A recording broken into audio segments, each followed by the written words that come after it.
పొగాకు ఉత్పత్తుల వల్ల అనేక దుష్పరిణామాలు కలిగి దీర్ఘకాలిక వ్యాధుల బారిన పడే ప్రమాదం ఉందని ప్రభుత్వ దంతవైద్య నిపుణులు శ్రావణ్ తేజ అన్నారు.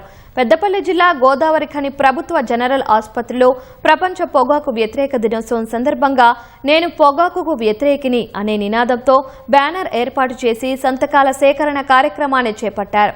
యువత పొగాకు ఉత్పత్తులకు దూరంగా ఉండాలని సూచించారు.